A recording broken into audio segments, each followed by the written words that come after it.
I was at Motorola from the late 90s to the early 2000s, and you'll probably recognize that as a really great time for Motorola. So I learned a lot of lessons there. And it was a great place to be, where there was technology, where there was design, and there was a lot of interaction with people. So we did a lot of testing with prototypes and forward-thinking things, and really shaped some of my thinking on how you think about people. Welcome to Why Design. I'm Chris Whyte, and this podcast is about the people behind products shaping our world. Every week I sit down with design and engineering leaders who've turned ideas into real-world impact. We break down how they lead, how they learn from failure, and how they build teams that keep moving forward. Because great design isn't just about what looks good, it's about people, culture, and progress. If you care about building better products, leading stronger teams, or rediscovering the purpose behind your work, you're in the right place. Let's get into it. So Rich, welcome to the show. Thank you so much for joining me. Thanks for having me. It's exciting. I love to have these conversations. So you're a seasoned innovation leader with a multidisciplinary background that spans engineering, design, and business strategy. You've helped build and lead innovation teams at companies like Motorola, Hasbro, Helen of Troy, and then you've recently joined Guitar Center. Along the way, you've developed category-defining products like Braun's non-contact thermometer and the unexpected commercial hit Revlon one-step Volumizer. So today we're going to dig into kind of what you've learned about managing multiple brands, leading teams, spotting opportunities, and how big ideas actually come into life in a world of consumer products. So, yeah, bit of a mouthful there, but hopefully I got all that. That was all kind of fairly accurate. It's perfect. Yeah. Thanks for the background. I've had kind of a varied background, which I think you captured well. Good. Awesome. Cool. Right. So today on the show, we're going to dive into quite a few different things here. We're trying to capture as many interesting insights as we can, but we'll always start with your design innovation journey across tech, FMCG, healthcare, and beauty.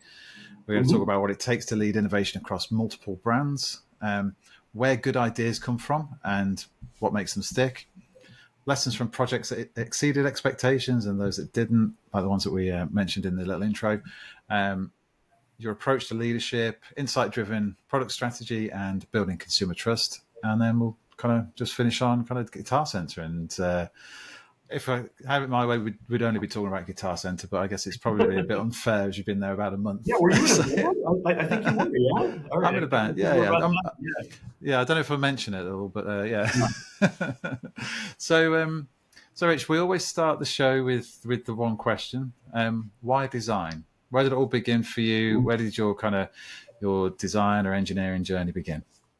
Yeah, maybe I'll start at the beginning, which doesn't have that much to do with design, or maybe it does. My first job, I was a mechanic, and I spent a lot of time, diagnosing cars and things like that. But I shifted ultimately into a role where I was talking to consumers and customers. And for me, that was a really great place to be because I was in between the technology and the people. So that was a cool beginning to the world of design, even though I didn't know it, right? Because it was a lot of root cause analysis, a lot of explaining things to people in a way that they could get it. And for me, that actually gets to kind of the core of what I'm into and what I'm excited about. I went to school for design and engineering, and later I got an MBA. So I think I've had a pretty varied background, maybe more so than the folks that you've had in the past, which maybe tend to be focused on one or the other. I'm kind of a Swiss Army knife in ways. So I've been in quite a few roles. My first real job, I was at Hasbro. So I worked in Nerf, I worked in Star Wars, and a lot of that, as you can imagine, was fun. It was a lot of working with kids, right, and seeing what made them tick and what made them excited. So it was a cool role. Also, we worked on Star Wars as they relaunched this sort of series. So doing the toys for that was an interesting branding exercise, and I learned a lot from the kind of collaboration with Lucasfilm and the way that they launch a brand and that they approach these things. So that was a really great start to my career. In the middle of my career, I've done probably 15 jobs, but the big ones that I care about or that I really think about I was at Motorola, and so I Hmm. was there in a time from the late '90s to the early 2000s, and you'll probably recognize that as a really great time for Motorola. So I learned a lot of lessons there, and it was a great place to be, where there was technology, where there was design, and there was a lot of interaction with people. So we did a lot of testing with prototypes and forward-thinking things. So that was a cool thing to be a part of, and really shaped some of my thinking on how you think about people. And then for the last good chunk of time, I was at a corporation called Helen of Troy, and that's you probably have never heard of them, but they own or license Braun, Pure, Vicks, Honeywell, Revlon, Drybar, many consumer brands. And so that was a great place to learn about what a portfolio of brands feels like. Hmm. How do you manage resources across all the brands? What your focus should be, and how to build some strategy across more than one thing. I can't say we did it perfectly, but in that situation, uh, I personally gained a lot on how to deal with those choices to be made, and how to build strategy work, which I think also probably informed my final role, which is the one I just recently started at. I'm at Guitar Center, and my title here is a VP of Private Brands, and it's a pretty broad ranging role. So it encompasses design, encompasses engineering, branding, and a lot of other things. So it's sort of like a business within a business at Guitar Center. They have as you probably know, or you may not know, if you're outside the U.S., Guitar Center is one of the largest retailers in the world of musical instruments. And my role is not finding the external brands to sell, so not Fender and Gibson, but they also have about 30 brands of products that they make themselves. And these aren't products that they source from a factory and put their name on. They're actual products that Oh, that's have cool. been built through people, right? And there's a great team here focused on doing just that. So it's for me, pretty great role. Also being involved with music, like yourself, I've been in bands, so it's a lot of fun. That's awesome. You've been the other side. You've helped the customer journey, and now you're on the inside. So Yeah, that's that's awesome. one, right. A lot of these roles, I had never been the customer, or you kind of look at it like a scientist almost, where you're Yeah. trying to understand people, and that's great too, right? Because you can step outside of the need role, and you can look at it with complete objectivity. But if you are a customer, you might have an interesting insight too that you can bring to it personally. Mm, But both are great, so I love to do absolutely. both. Yeah. That's brilliant. Thank you for that. Yeah, running through that. So, um, yeah, I can't wait to get to dive into the Guitar Center stuff. But let's. But thinking back to kind of your early days, your education or kind of your early career, was there a moment that sparked your interest really in making things better or differently? When you think back. Um, yeah, many, right. So, and I think probably most of your listeners are like this. When you're a designer or a technical person, you see opportunities everywhere for improvement, or you have ideas. But as I mentioned before, a big part of it is like making the choices of what you're going to focus on, because I've seen many people start businesses, and even myself gone down the path of trying to deliver something, or develop something that has a great insight, but it doesn't necessarily have the right gravity around the people that would be Mm, interested in it, or not. But I can think of things like one of the ones that I love from early in my career was I was at Nerf at the time when, if I can sort of set the stage for the folks who weren't around for the early beginnings of Nerf, Nerf was originally about the foam balls, and mm, being able to play ball in the house, and things like that. But in the '90s, there was a little bit of an innovation that could include foam darts. So you may have seen some of the mm, foam blasters, they call them, and kids loved that. Right, that was a pretty great innovation. But we realized just by watching kids and their play patterns that game, if you're shooting darts at each other, running around the neighborhood or the basement, or whatever your situation was ending very quickly. It was a little bit like a standoff, one shot, and then it's over. yeah. But so we spent a lot of time trying to understand what could we do to extend that play pattern, because the best toys are the best have the best engagement. And you know probably the perfect example would be like a video game where you're engaged and people spend half a day doing it, because it's just a flowing situation. So that was the problem that we identified with Nerf. And one of the things we did was simply to just allow people to shoot more darts, right? We started with two, and we allowed the game to go on. And we quickly realized, oh my gosh, these kids are playing, and now they're much more engaged, and they have other friends involved, and they can continue on.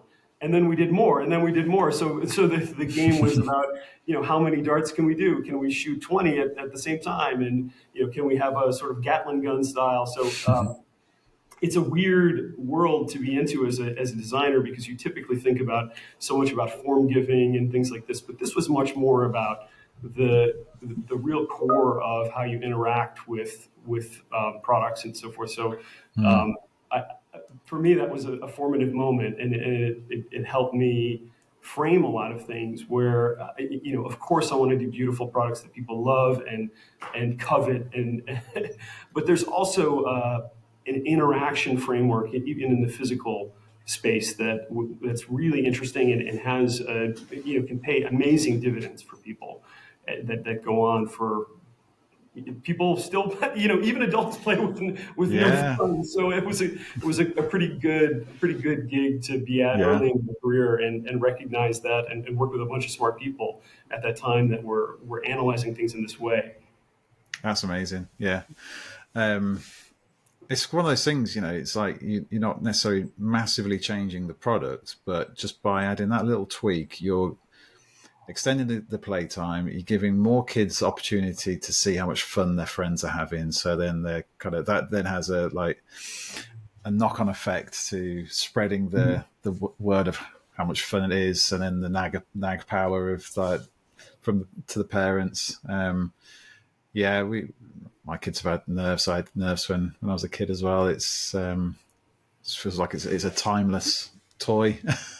Yeah, I mean, I think I love the fact that there are people compare the negative aspects of it, like it's like a battle or something like that. But it's honestly a pretty great way for kids to have that kind of interaction that is not a high conflict thing. It's fun. And ultimately, what happens is you see kids exercising and they're moving around. Yeah. It's not a video game type thing, right? They're out in the world, so they're hiding, they're running. So it's a pretty great way to have a play pattern that you can really enjoy, and that even adults are doing. That's the other part, right? It's not. I keep talking about kids, and of course, that's the target audience when you're doing toys. You're trying to find the right people for it. But the picture of who could use it. I mean, it goes on far beyond kids. Yeah, absolutely. Well, it's like what Lego do with the sets that are kind of aimed at adults, isn't it? Or bigger kids, because they're the ones with the disposable income. So they're the ones buying it for the kids. Why don't make it for the adults as well? I've just ordered the new Game Boy one because I thought that reminds me of my childhood, and it'd be pretty cool. I had a present. I don't have a lot of Lego anymore. That was my toy when I was a kid, but I had a gift for Christmas, and just that time where you just kind of just putting it together. You're not thinking about anything else. It's quite a meditative state in some respects. It's quite nice. Yeah. Yeah, I mean, in the formative years, it's great. Especially Lego, I think, is a great creative one where you're, especially when you see, I've seen with my own kids where they start to use the bricks incorrectly, and they, stick the bricks into the side of something else. Like that's a pretty cool moment where you start to break the rules. Yeah, that's a great point to be in the development cycle. Massively. So. Well, let's dive into some of the points elsewhere in your career. Obviously, you mentioned you were working at Motorola in the 2000s. So through the great kind of boom times, and then the iPhone came along and turned everything upside down. Yeah. No, it has more to do with me leaving the company, Chris. Of course, yeah. But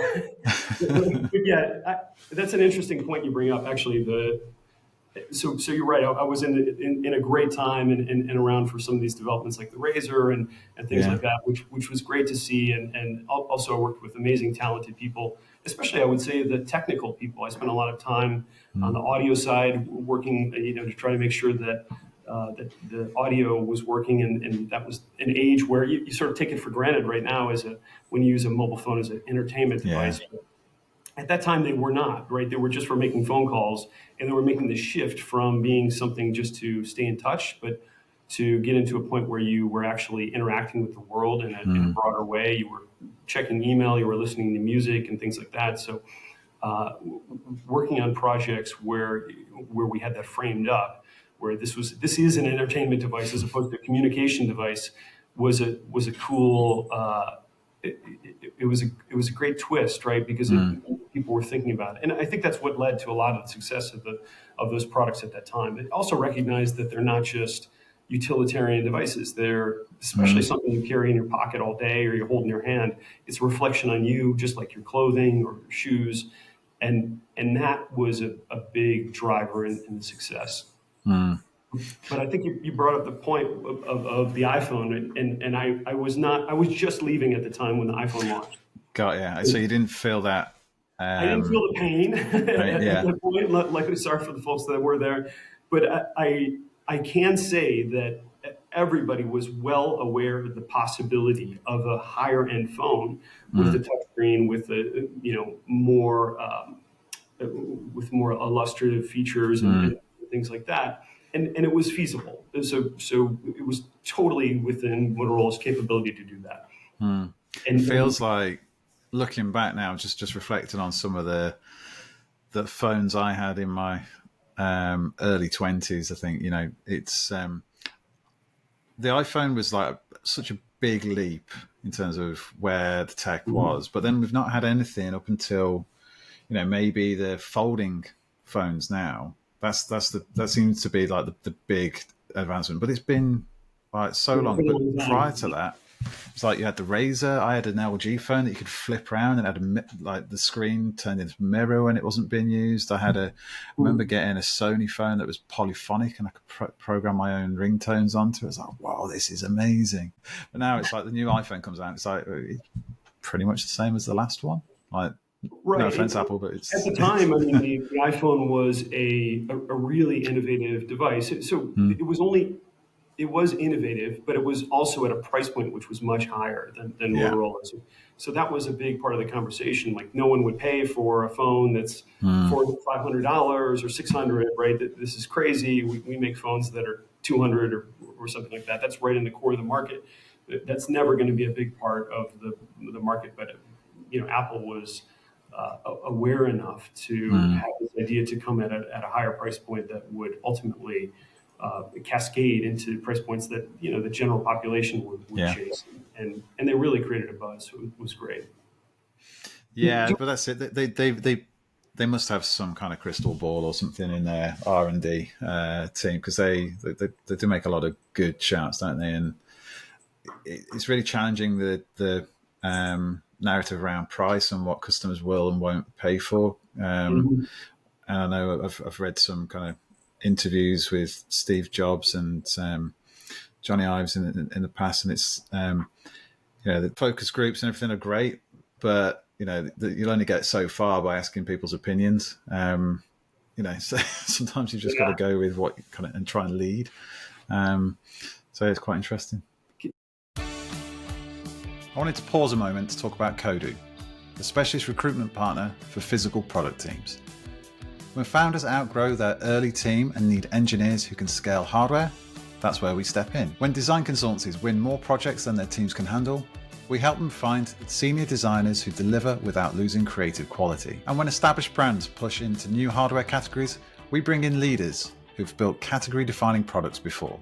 If you're hiring or planning your next move in product design or engineering, head over to teamkodu.com or connect with me, Chris Whyte, on LinkedIn. I think it's a little bit of crystal ball, but I think it's just like great decision making because you're at Motorola. They were in the case they had 70% market share, a massive share of the market. In the US, it was even more. So they were not driven to innovate necessarily. They probably wanted to stay within their own game plan. I was not a VP. I was not an executive at that time at Motorola, so I could only guess as to what they were thinking at that level. But that's a pretty common case where you're on top of the world, and then you get innovated out of that position just because you feel comfortable in your position. Yeah. And for me, that's a big takeaway. So I'm always looking for, when I'm in those roles, now that I am, then I'm always trying to take 10, 20% of the effort of the team and put it towards something that could be big and that could be next, even if we're on top, even if we have 90% market share. We should always be picking an area where we're trying to innovate, trying to find the next thing that can drive the business. So that's great for designers, right? I think it keeps the team excited too. You set a vision in a certain direction, and then even the stuff, the day-to-day work has DNA from that longer picture innovation vector. Yeah. Yeah, absolutely. I mean, if you're the number one in the market, it just means that you're the number one target as well. Someone's going to try and innovate you out of that. So, yeah, it's a great, tough lesson for Motorola to learn, but great for you to take on through your career. So, Helen of Troy, then, that's been the bulk of your career the last 10 years or so. Kind of VP of Innovation and Design, I think you said, when you left there, covering quite a broad portfolio of products across different categories. So you've got Braun, Revlon, Vicks, Hydro Flask. So you've got kind of electronic devices. You've got kind of substances, the Vicks kind of vapor. You've got FMCG. You've got kind of homewares. Beauty too, right? I mean, beauty, usually when you have a portfolio of brands, you have a couple customers that you're focused on, and this is older people with blood pressure problems and 19-year-olds who want amazing hair, like every bit of it, which is great, by the way. And I've had mostly corporate roles. I've consulted a fair bit, but it is cool to have a broad portfolio of stuff because you never get tired. That's part of the reason why I was there. I was never sick of the consumers. Never, even at the end of Motorola, when you're on your third or fourth mobile phone, you're like, okay, I know how to do this. Yeah. Similar kind of customer, similar thing again. This is like one day you're working on, you're speaking with older people who are trying to manage their blood pressure. The next day you're in someone's house and they have a newborn baby and they're trying to take the temperature of the baby, or on and on. Or you're in a salon. Yeah. So it was a great way to have it drives you toward process-based thinking because you can reapply the stuff you've done as opposed to weighing on the knowledge that you have already. And that's what we try to do there, really, is build an approach that is replicable across many different businesses. And so that's why I spend a lot of time with process personally, because I don't like to be bogged down by it, but I like to understand the principles that drive success.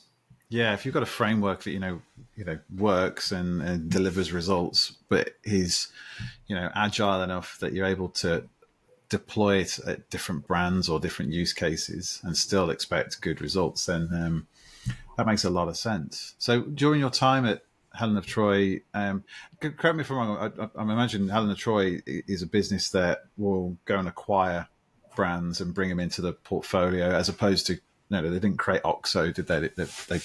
They bought That's OXO. Correct. And I was responsible for 2/3 of the business, so I didn't have OXO, but I had many of the other businesses.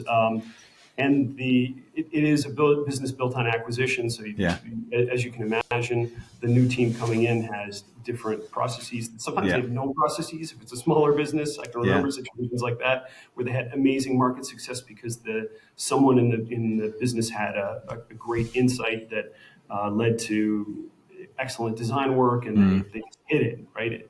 But then they were struggling to get to the next level. That's a pretty interesting situation to have all these varied businesses, all these varied methods, and then try to bring them under one roof. And how do you create how do you deploy resources across 10 brands or even more? A lot of the work was the strategic choices to find those areas of focus. So it would be things almost like you would treat a portfolio of stocks, right? Where you Yeah. have certain areas where you've got high investment and high intensity, and you might throw a lot of resources at that around design and innovation and so forth. And then some brands that hold a role that are just, they're growing. They may actually be high performing. They may be sort of have a lot of market share. They may have amazing products, but they've sort of tapped out their area. So those can be counted on to continue. And the work may be more about just having amazing colors and telling the story to people in a way that they connect with, or expanding in that way. And then there are some that are, maybe end of life, Yeah. or brands that don't have the kind of investment potential. And those fall to the bottom line, or they just continue to exist. And in some cases, I don't think Helen of Troy was not highly focused on this, but other businesses might sell them. They might divest Yeah. and do that, or they might license the brand out, or there's a lot of different approaches to it. But really building that strategy across everything is, I think, that one of the key ways to deal in those bigger situations. I'll foreshadow that it's probably a big part of Guitar Center too, right? We have a ton of brands and a ton of products, but we'll talk about that later. Yeah, no, it's really interesting. It's a topic that comes up time and time again when I'm speaking to founders and senior leaders within kind of companies of all sizes, really, but especially businesses that are going through a transition, whether they're a startup going from scrappy R&D to something a bit more sophisticated, and they've just won a load more funding, or they've just started making money, so now they need to deliver on the order, so they need processes in place, or it might be that they've been acquired and there's got to be change brought in to get that business to another level, or to get more profits into the business. But that change is often quite painful, because the people kind of in the brand, in the business, kind of before the change, might not necessarily be the right people to drive forward. They might not be aligned with where it's going. So I probably not too far of a stretch to suggest that you've probably been through that with some of the brands coming in under your wing. Yeah. What are some of the key kind of challenges or surprises, I guess, that you kind of have come across, and how did you kind of cope with them in I that think, context? you're absolutely right. Many times, if you're in a smaller business and you get acquired, the shift is one of the amazing things. I'll start with that. Is that you suddenly have a ton of resources available to you, especially if there is potential within your brand or your business, that all of a sudden manufacturing partners and distribution networks and salespeople and all kinds of finance and things like that. Instead of having to go to the bank or a group of investors and grovel for the next tranche of investment, here there's a relative pot of money. It's not just laying around in most corporations, but it's there that you have access to, right? And you have access to a much broader team. Like you may not have had a regulatory team, and all of a sudden you do. You have a team that can deal with that. You may not have had a team that can deal with importing and exporting and things like that. So that's one of the beauties of being pulled into a greater situation like that. There are other difficulties that go along with it, as you can imagine. If you had a job that had 10 chunks of responsibility, you may only have one now. All of a sudden, you've got to specialize in a way that you haven't done before, and you have to go deep within one particular area. So that happens as well. And I'll say it this way too, right? I think the people who make it through those situations and do well in those situations are the people who are open to change and who have a broader way of thinking. So I think of myself as a designer, a technologist, a business leader, but I think of myself as all of those, right? I don't think of one or the other, and I've had a design role, and I've been probably the most technical designer in that role, or I've had a technology role, I've been the most people-based role, or a business role, I've been the most design and technology kind of based person. So ability to shift in those situations is really helpful. And look, it's going to happen, right? Whether it happens in an acquisitional situation like that, or it happens in some other area, change is coming. it's coming for you. And, whether it's AI or whatever, you can probably go to. My brother and I had this conversation about my grandfather, who was born, largely in a world of horses, right? Cars were around, but they were unattainable for him, and they were, in that area, right? And then he died in a world of jets and mobile phones and every other thing, right? So it's pretty crazy to notice the change in one person's lifetime, and then we're going to live through the same thing. I don't know what those changes will be, but they're happening already. And Chris, I think you're of the age where you probably the internet was not a big deal when you were young, and now it drives an amazing part of our culture and business, and that's going to happen with AI and everything else that goes on. And it'll be almost hard for us to imagine all the change that has happened over that time period. It actually, you have a, what do they call it, survivorship bias, where you almost forget about that, the change that you went through. It's just normal now. It's thinking back to it, we had computers in the house. I think my first memory of the computer, I had a Commodore 64, which I thought was incredible. We had an Amiga, we had a PC at one point, but it was, I don't remember. I think I was in secondary school when the internet became a thing, and you could start creating kind of GeoCities websites, and that was, me and my friends will learn how to code HTML. But you think now the teenagers kind of in secondary school now, they must be becoming wizards on AI and prompts, and Sure. It's just a generational thing, isn't it? It's just it's the next step, and who knows what it will be for our grandkids. What kind of steps they kind of learn about. But it's kind of scary when you think about it, really. But yeah, I'm sure you do. I think you have kids. I have a couple of kids, and I try to, they're going to go through change too, right? And you can't prepare them for that. The only way that I think about preparing them is just trying to help them understand the principles behind, adaptation and how you can, because that's something that goes on forever, right? If you think about how, so it is more process based. Yeah, absolutely. Process based thinking. Yeah. Cool. All right, we've kind of dived deep, but I want to get a bit deeper. You mentioned on our intake call for this that you wanted to talk, kind of go deep and philosophical. So where do ideas come from, Rich? Let's just throw that out there. Great. No, that's a good. I thank you for opening the topic, because it's a weird one, right? And actually a good lead in as we're talking about process, because ideas do come from people. That's the short answer. Hey, I have a one-word answer for you. We're done. It's people. Yeah. But we could also talk about it for 2 hours, right? And that's something that people don't spend a lot of time thinking about. They're so focused on ideas. Hey, give me a great idea, but they're not focused on how to make that happen. And that's been a bigger role in a lot of the businesses I've been in, is what's next. Because going back to the Motorola conversation or the Nerf conversation, any of those is you may, even if you find yourself in a successful position, you need to be thinking about what the next big thing is going to be, and what can drive people to that area.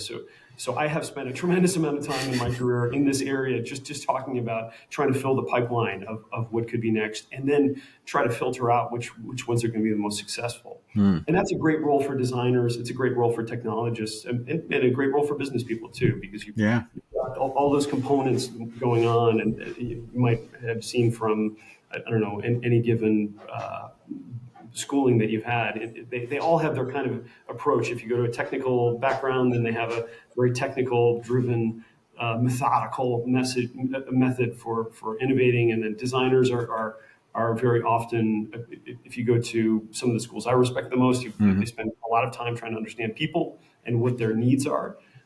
And then, the business aspect is very, very common too. So I think if I try to boil it down when I when I work with the team, and start really with people is the great place to think, Yeah. because ultimately they're the ones that you're trying to serve, right? And you need to know them like, I don't know, your sibling, right? You need to know if they can, every weird thing about them from their formative years and things like that. So that helps you, because it helps inform. I mean, think about the people you can buy great gifts for, right? In your family or in your life.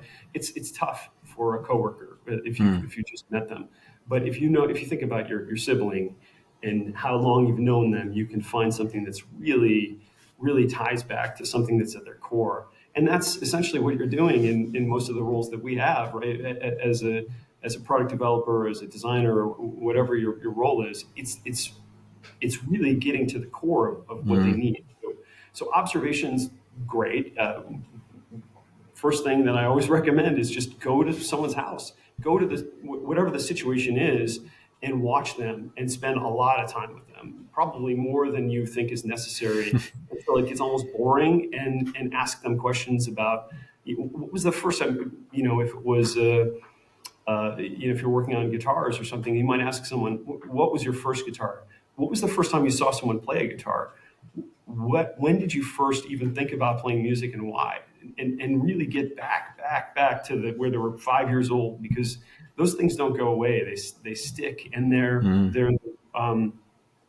the beginnings of decision making for that particular area. So that's one is observation. Yeah.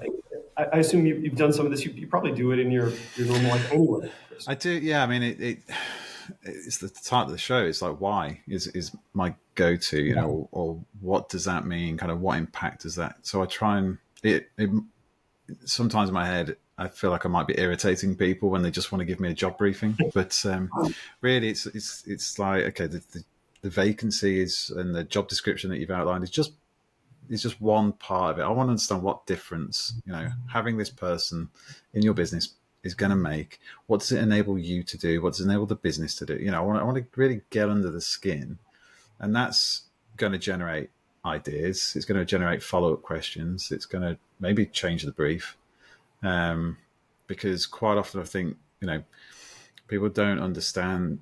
Haven't really gone that far back. They've just been either tasked with putting a job description together by someone else in the business, or they've just had a resignation, so they just rehash the last job description, or they're trying to replace. I mean, trying to replace you in a business would be an absolute nightmare because of how kind of the many hats that you wear. So trying to put that on a job description would be it's almost like the unicorn role. Not trying to give you an ego here, but because you were with a business for so long, you do tend to morph and change, and trying to replace someone with like for like, isn't always practical. So yeah, try and ask kind of those deeper. What's the point really?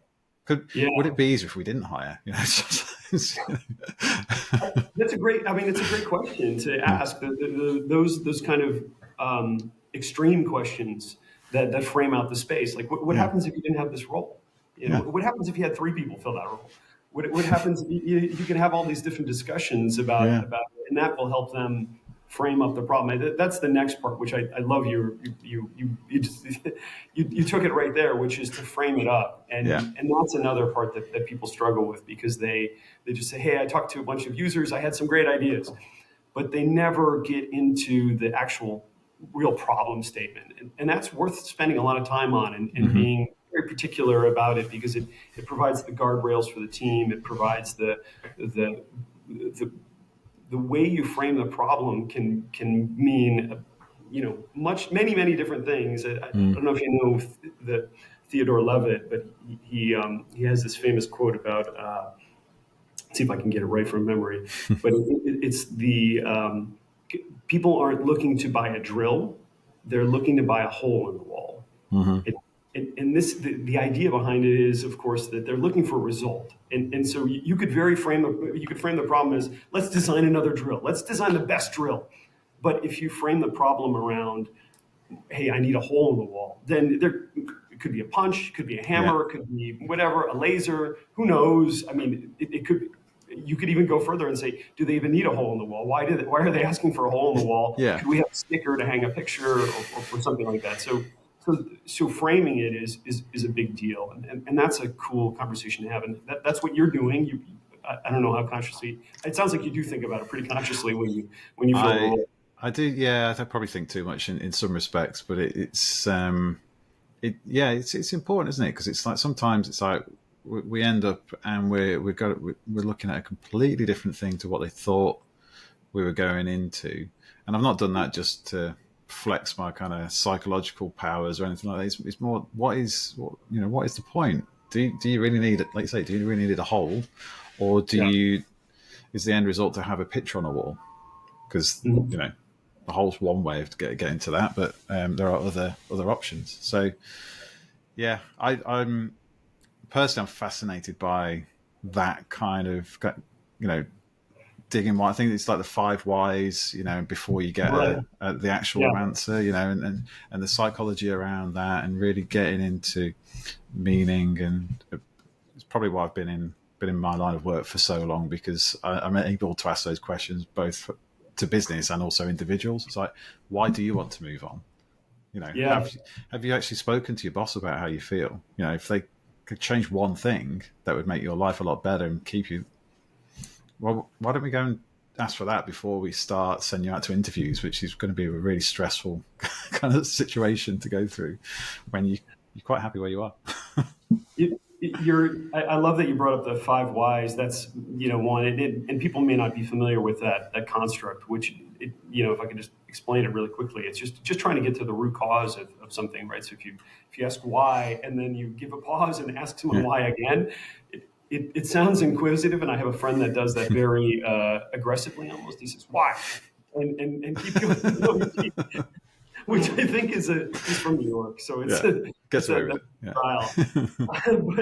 but it's great because you can see how high you go, and very often it gets back to these like deeper conversations. There was another guy that I worked with for a long time, Steve Russack, and he was famous for this, that we would have a sort of like climb our way up the ladder to the highest why we could get. And it's always like, because I want to feel like I'm a good person or something like that. Why do you need a hole in the wall? Because I want to frame a picture. Why do we want to frame a picture? Because I want to have a picture that speaks to me. Why do you want to have a picture that speaks to you? And then you go up to Yeah. these like super high end things. That's probably too far. That's probably at the top of our existential Yeah. understanding of the world. But it is cool to start going there and have that conversation and see how far you can go, and then find the Yeah. right level for you. It's quite, can be quite time consuming if you do keep climbing that ladder. Yeah. But I found it, whenever something's not gone to plan, someone's turned an offer down, or the client hasn't made the offer, or what you had an outcome that wasn't really what you were aiming for. I can track it back, so I probably didn't ask why enough. Probably didn't drill into that thing that got in the way of that other thing happening. We probably could have uncovered that sooner in the process. Whether it would change the outcome, probably not, but at least it might have changed the amount of time that all the different Mhm. parties invested in that Yeah. to get to an unsatisfactory outcome. Yeah, I love it. I think that's one of the ones, especially as I have looked back and I think about, how do you get to great ideas? That is one of them, is like the collaboration and discussion that you have, and taking the time to actually do that, as opposed to we immediately you come to ideas Yeah. as a designer, right? You have these thoughts, and of course something pops in your head, but it's tough to just push that down for a second and spend more time, collaborate with some people, especially if they're really different, if they're Mm-hmm. the exact opposite of you, if they're like a lawyer or something like that. Those types of people for me are great to speak to, because they Yeah. think so differently than me. Or if you're in a totally different area, psychologist is another one where when I talk to someone who has a psychology background, it's really fruitful, because they're like just thinking in a totally different way than me, and I Mm. learn a lot, and it helps me frame the problem, and it helps me think of new solutions, and they may have it. what's the other one? Like if you're a hammer, everything's a nail, and if you're an engineer, you find a technical solution to everything. But the solution may be like a marketing or a communication solution. That may be the best one. So if you're speaking to a diverse crowd of people, then that's a great way to get those ideas and really broaden your thinking a lot. Yeah. I love the curious mind. I love the, the naive kind of input to a problem as well, and I mean naive in like a really nice way in terms of like they're asking why from a place of curiosity and not questioning kind of why are you doing that. It's like why are you doing that, and having the lawyer, having the psychologist, or having the graduate on the team, someone that's not hindered by this is how we do things. Oh, it's always got to be a nail that puts the hole in the wall because I'm a hammer. It's like, well, why are we doing it like that? And some of the best innovations and founders that I've spoken to just on this podcast, really, it's quite interesting that they'll come from non-traditional backgrounds, so they're not encumbered by the traditional way of doing things. That they have to ask why because they don't know any other way, so they've got to figure it out. So really interesting. I mean, it's a great plan to approach really anything in life. If you don't know, you just ask. Keep asking questions, and you see people who have succeeded in that way because they're so curious, they're so open to learning new things all the time that they could do anything they want. They just jump into it and start asking, and then it goes. And they've developed that mindset, which is pretty cool. Awesome. Cool. Yeah, and maybe I'll end that thought just on ideas. Is like the other part is of course brand and the constraints and putting guardrails around ideas at the back end of the process after you've had the chance to dream is great as well. So that has been a lot of my work as well. Is like, what should a brand stand for? Like what are the true tenets of it? And it doesn't have to be in a way that is quite often that's emotional. Right, that's a big part. It doesn't have to be functional things, and that I think it's interesting to ask for any given idea. Is this the right? Does this feel like the right idea? Not even can we do it for the right amount of money? Is it technically feasible? All these other things, but does it feel like the brand? That's a good question to ask when you're in a business about the work you're doing. So. I'll leave it at that. As people are evaluating their ideas, they very often have these rigid filters for ideas and what to go forward. But how does it feel? That's a great question to ask as well. I think you mentioned Simon Sinek as well. The why question comes into play there, and there's plenty of examples in his book around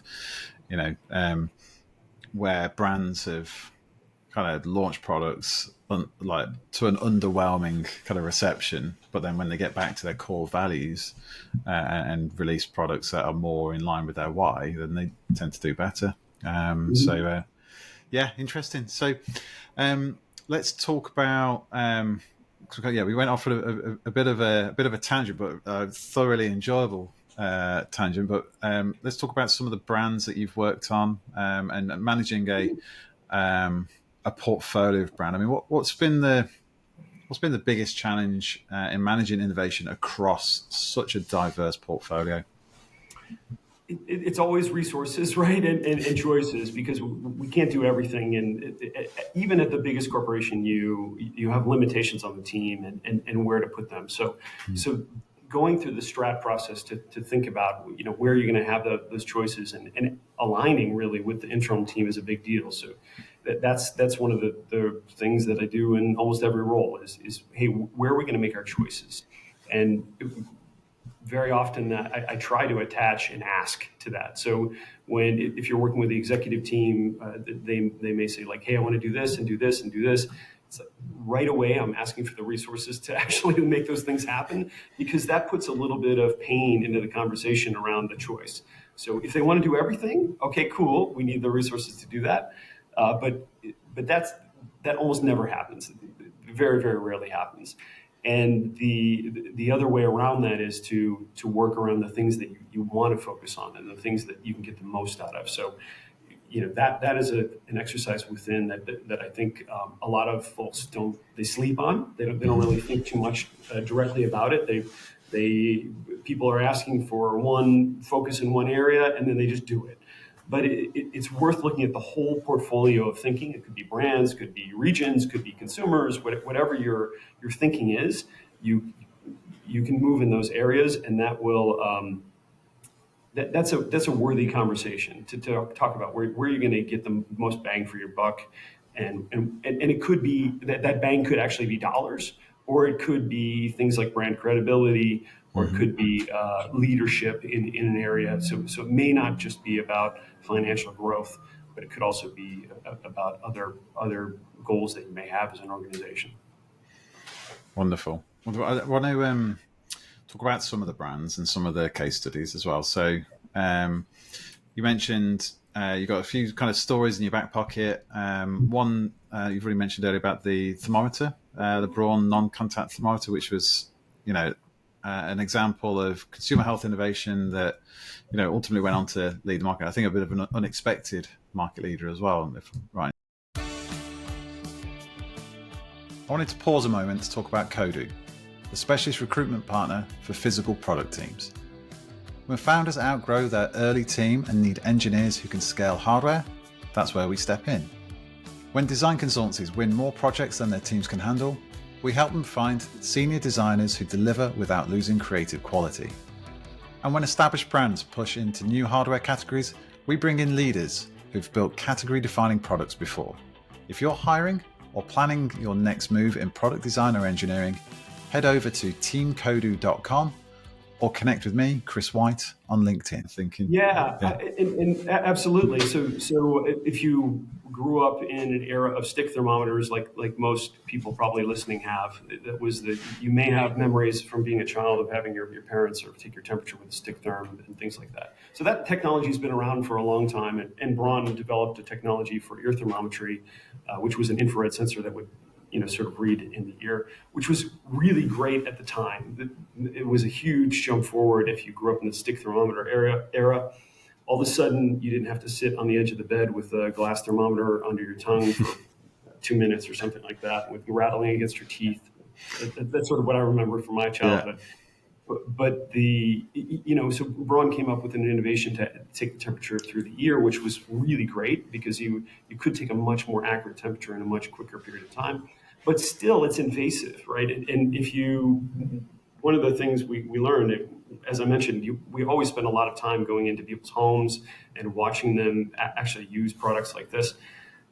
We found right away, if you go and watch some parents with children are unpredictable, right? So It ends up being a situation where even, you would think sticking something in your ear, it's not a big deal. For you or me, sure, go ahead. It's not like you're getting an injection or something like that. It's relatively minor. Probably but these situations are very often end in like the dad has the kid and then the mom is trying to put the thing in the ear. And everybody's screaming, and so it's just like that.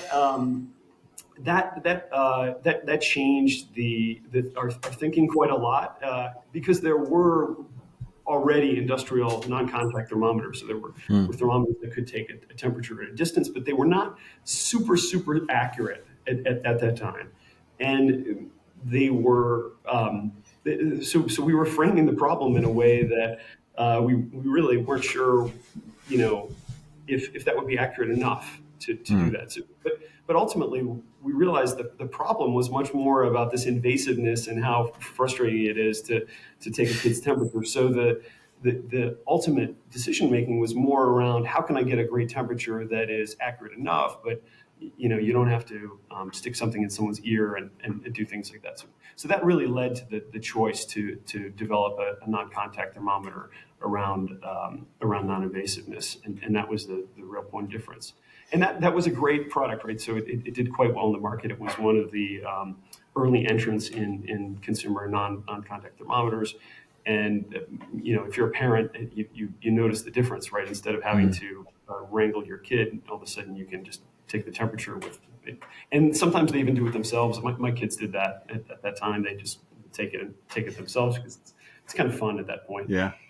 And then, sadly, I think, we had COVID, right? And, but the business result of that was that we had an excellent product that was already Mm.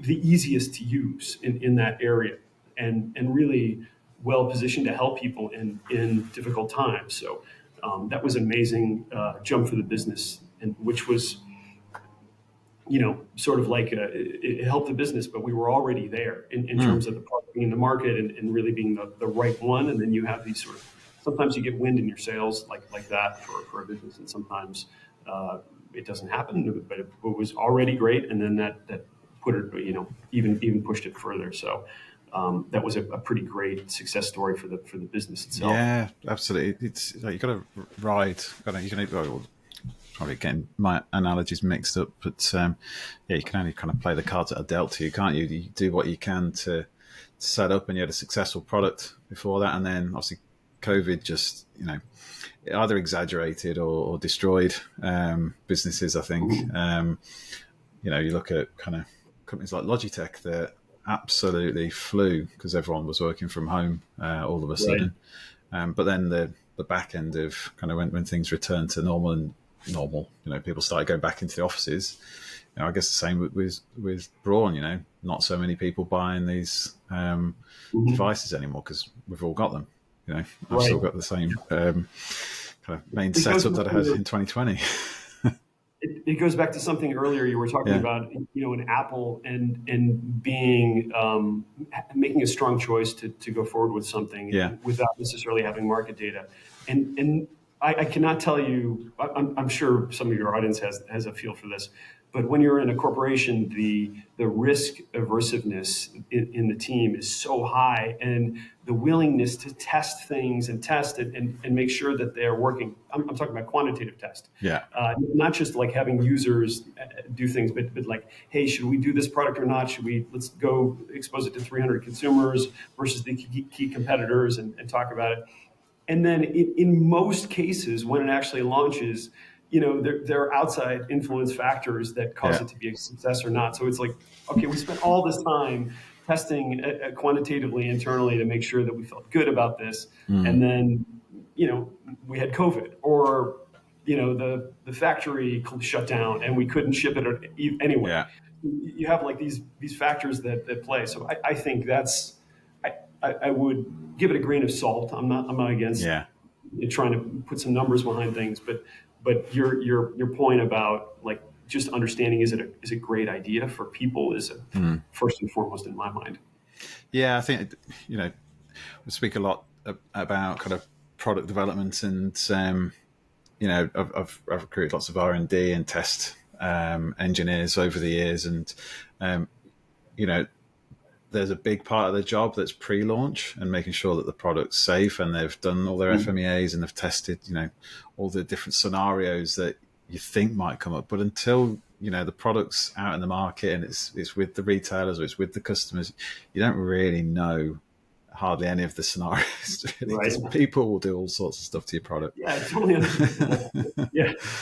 um, and yeah, and also it comes down to marketing as well and storytelling. And if you've got you can have the best product in the world, but if the story doesn't resonate with the target market, then or conversely, you might find an unexpected market because it triggers thoughts that the workshop's never uncovered. So it's good to have a little bit of unpredictability, I think, just to keep things Yeah. interesting. Yeah. Well, let's talk about because I'm conscious of time. So let's talk about. Do you need to go? By the way, if you got a. So let's talk about Guitar Center and the opportunity that obviously you found yourself in now.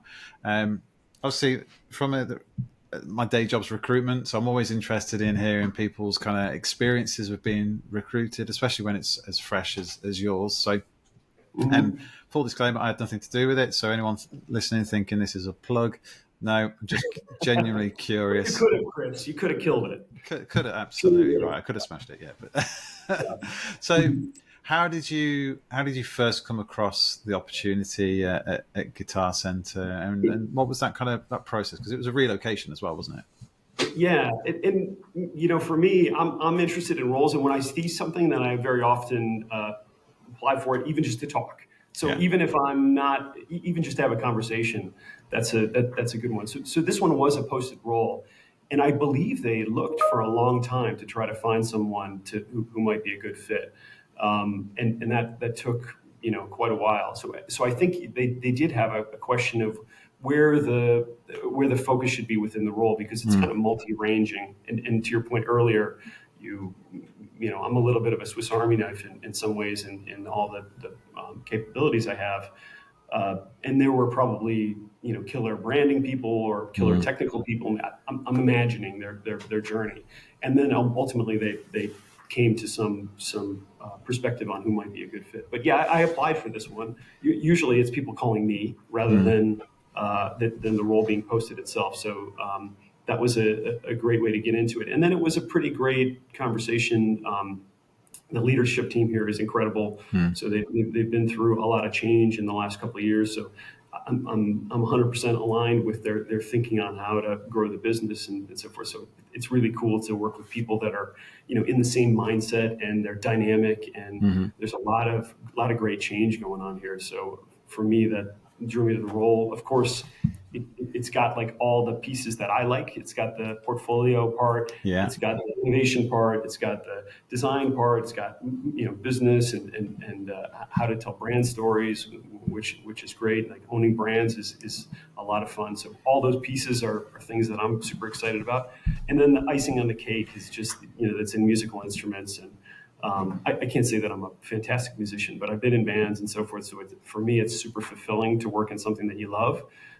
And the people here are just passionate. It's not like other businesses where you may work in CPG or something, and people kind of treat it like just a business role, and they're just plodding along, right? But everyone here there's no one in this building that is not highly engaged and has an opinion on their own. So that's pretty cool to work with an environment like that. It's fun. I hope most of your team are guitar players or something else rather than drummers, because I imagine being in a room full of drummers, there's a lot of tapping going on, and that could. Yeah, they do have quiet rooms here, which is great. So it's such a cool culture, because many people are in bands, so they have practice spaces on site, and they have a big stage in the other building. So most of that work happens in the other building. And yeah, we one of the brands that we have is a brand called Simmons, which is about electronic drums. So you may not know it, which is a growing category, as you know, or you probably guess, because of all the parents in the world and their kids, right? Especially as more and more people move in closer environments and apartments and things like that. Having an electronic kit is a pretty great way to be able to play and have the kind of fun that you can play, and they're quite good now. If you played one in the 80s or the 90s or whatever, 10 years ago even, check them out again. It's worth thinking about an electronic kit, because it's not like it used to be. Yeah, the samples are a lot better now as well, aren't they? So it's very hard to tell an electric drum kit to an acoustic one now, because of the especially if you're playing a good one, but it's for the ears to differentiate with the sound processing that's available and the samples on offer. So no, that's really cool. So just so as your job title then, it was product. Is it portfolio VP of portfolio? VP is it of private brands, right? It's VP of private brands. Yeah, and as we were sort of talking before, you can think of retailers as very often having private label things where they go and find something in a factory or a key competitor, and they put their brand on it. We our focus is much more around actual design products for people, right? And we treat these brands like real brands, so it's cool to have that arm of the business that is in that area, rather than just putting a label on something else. So awesome. And what just because this is something that comes up, especially at your level, it's it's very difficult to find like vacancies advertised let alone try and find the right ones because of the digital, physical kind of job title sharing and all that kind of stuff. So, was it advertised as VP private It brands? was VP private brands, and Yeah, even for myself, I was curious if that was the right title yeah, because it didn't initially. I think I have alerts on things like VP brand, VP, yeah. product, VP design, like, and I've So helped those. you were already searching for that kind of role, so it I was was coming up. because Yeah, I have a broader background, but I yeah, would encourage people to do that anyway yeah, and apply for jobs that are adjacent and look at those things, even if you're at a sort of mid or entry level, yeah. because sometimes you're looking for someone who has a little bit of a superpower that's outside of the Mm, job description. So that could be if it's like. I think they wrote the best job description they could for this role. I'm not sure if they necessarily knew the right person for it. I'm thankful that it came to me that yeah, it was a absolutely. fit. Yeah, It did its job in the end, didn't it? And it's just it's such a um, easy thing to get wrong or get wrong with the job titles yeah, and advertising, and you put one word in the wrong place or you use kind of a descriptor that isn't kind of used in one part of the country or the world. That right. one word could change the audience completely of Yeah, that advert. And likewise, when you're searching for work, that one word or job title that you put in or exclude into your search changes what you see as well. So, I'm just obviously very interested in the psychology around that as yeah. well. But Well, I think that's why working with someone like you is great, right? Because it's a little bit of a sounding board. You can collaborate with someone who's more in the field rather than when I go looking for a role or something like that. Then I have my preconceived notions of what I might say about that role, but yeah, it may not be the right terminology. It may not be the right description that draws the right candidates. And very often, I think you probably were going here is that a lot of it happens through networking. So it happens yeah, before the role's even posted and most of it that does. is Yeah. a big part of it. Yeah. Yeah. In fact, one of the guys I met out in Boston on my trip there last month gave me a tour of Boston Dynamics, which was awesome. They've got a house band as well, which was really cool. But Oh, great. he got the role through applying for a role that he was well overqualified for. But he had the same kind of mantra. I just want to meet people. I just want to get in and do interesting stuff. And when he met with the leadership there, and the questions that he asked as well about why they're doing things and what they're looking to achieve, it then opened up an opportunity. So now he's leading a whole division and he's building a team out off the back of he sent an Right. application in and he messaged someone he knew worked there and said, "Hey, I've just applied for this role. I know it's well below kind of where I'm at. Yeah. I just want to do interesting stuff." And now he's, the technical director, I think, for a really interesting business. So really cool. Right, I'm conscious of time. Closing thoughts then. What are you most excited about kind of getting stuck into with this new portfolio of brands? And how can people kind of find out more about what you're doing? Should they be interested? Yeah, I think when I think first, it's a tremendous opportunity, right? If you look at these brands, they the development could be twice as big as they are. Any one of them has tremendous opportunities. So that's what we're looking at, right? Is how can we grow and how can we deliver amazing products that people are going to love, not just products that people are going to buy because they're a few dollars cheaper than a national brand or something like that, but things that people actually seek out, and so that's the work to be done that I'm most excited about. And I would say in the future, the best way to reach me is on LinkedIn. So that's kind of my main channel, and I cross post things there, and that's a great way to stay in touch. As I mentioned, I'm interested in connecting with people because broader reach of thinking is important, and that's usually how I find roles or how I find other people is through those kind of conversations with people that are very different than me. So I hope to meet some of your audience. Awesome. Wonderful. Well, we will make that happen. But Rich, it's been awesome spending time with you today. Thank you again so much for taking the call so early, for those listening, it's just turned 7 a.m. out in Sun's up now. on the West Coast. So the sun is just getting up, yeah. But yeah, really, really grateful for your time today, and best of luck with the new adventure. Thanks, Chris, for the amazing opportunity. It's been great. Very welcome. Thanks for listening to Why Design. If this episode gave you some new ideas, share it with someone in your team who'd find it useful. And follow the show so you don't miss what's next. And if you're building a product team or looking for your next challenge in design or engineering, that's exactly what we do at Kodu. We help companies hire smarter and faster and help great talent find work that actually fits. I'm Chris Whyte. Connect with me on LinkedIn and let's keep raising the bar for design leadership. Until next time, stay curious, stay creative, and keep asking, why design?